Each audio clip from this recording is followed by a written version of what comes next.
حضرت امام نسائی رحمہ اللہ تعالی بہت خوبصورت تھے، محدث تھے، جوان تھے، خوبصورت بھی تھے، تقوی کا نور بھی تھا۔ ان پر ایک عورت عاشق ہو گئی امام نسائی رحمہ اللہ پر۔ حضرت امام نسائی رحمۃ اللہ علیہ قضاء حاجت کے لیے ایک باغ میں گئے۔ اس عورت نے دیکھا، چھلانگ لگائی، پیچھے وہ بھی پہنچی۔ حضرت امام نسائی رحمۃ اللہ سے دوڑے اور گناہ کی نوبت نہیں آئی، بچ کے آگے۔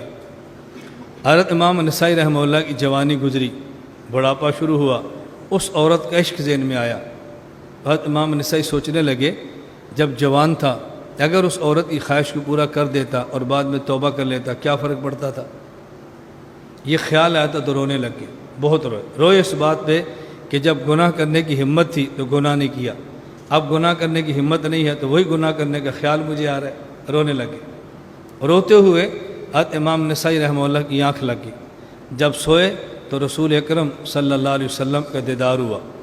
حضور کی حدیث جو مشغلہ تھا، ہر وقت مشغلہ اللہ کے نبی کی حدیث پاک کا تھا، تو وہ مشغلہ تھا حضور پاک سے ملاقات، حضور تشریف لائے تو اللہ کے نبی صلی اللہ علیہ وسلم نے امام نسائی کو تسلی دی، فرمایا نسائی جوانی میں گناہ کا موقع اور طاقت تھی اور تو نے گناہ نہیں کیا، اس کی وجہ تیرا جوانی کا زمانہ میرے نبوت کے زمانے کے قریب تھا، اور جب بڑھاپا ہوا گناہ کی طاقت بھی نہیں، گناہ کا موقع بھی نہیں، اب گناہ کے خیال آتے ہیں، اس کی وجہ مجھ سے بعد زمانے کی نحوست ہے۔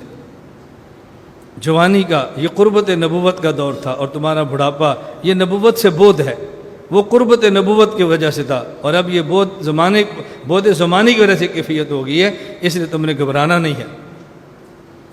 حضرت مولانا گنگوئی رحمۃ اللہ علیہ بہت بڑے مدرس تھے، بہت شغف تھا کتابیں پڑھانے کا اور بڑے مفتی تھے، لیکن آخری دور میں مولانا گنگوئی رحمۃ اللہ علیہ نے تمام کتابیں پڑھانی چھوڑ دی، صرف حدیث پڑھا، صرف۔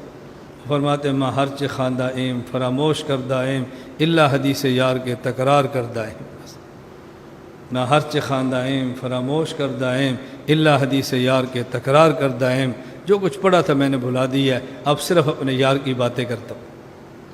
تو آپ کی ذہن نہ بنانا کہ جب بوڑھے تھے تو ان کے پاس علوم تھے ہی نہیں، اس لیے ان کی آخری عمر کی باتیں حجت ہی نہیں ہیں، یہ نیا فتنہ نہ کھڑا کر دینا۔ جب اکابر خراب بولتے ہیں تو ہم یہی کہتے ہیں نا کہ جو آخری عمر تھی بس ان کا، وہ خود کہہ رہے ہیں میں سب کچھ بھول گیا ہوں، تم آخری عمر کی باتیں بتاؤ دلیل کی پیش کرتے پھرتے ہو، اس کا معنی یہ نہیں ہے۔ انہوں نے یہ نہیں فرمایا تھا کہ جو کچھ میں نے پڑھا میں بھول گیا ہوں، فرمایا جو کچھ پڑھا میں نے بھلایا ہے۔ بھولنا اور ہوتا ہے، بلانا اور ہوتا ہے، اور یہاں بلانے کا معنی ایسے ہے جیسے قرآن میں الیوم ننساکم، اللہ قیامت کے دن فرمائیں گے تم دنیا میں ہمیں بھول گئے تھے، آج ہم نے تمہیں بھلا دیا ہے۔ اللہ بھول سکتے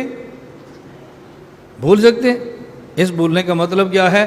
آج معاملہ تمہارے ساتھ ایسے ہوگا جیسے کوئی بھول جاتا ہے، تو مولانا گنگوئی جو فرماتے ہیں ہم نے بھلا دیا، معاملہ یہ ہے کہ جیسے بھول کے ہم نے کتابیں چھوڑ دی ہیں، اب صرف حدیث پڑھتے ہیں۔ اور اشکال دور ہو گیا کہ نہیں؟ یہ عبارات اکابر سے متعلقہ سوالات ہیں جو میں درمیان میں چھیڑتا رہتا ہوں۔ خیر، صحابہ کرام رضی اللہ تعالیٰ عنہم اجمعین یہ معیار حق ہیں، عقیدے میں بھی اور اعمال میں بھی۔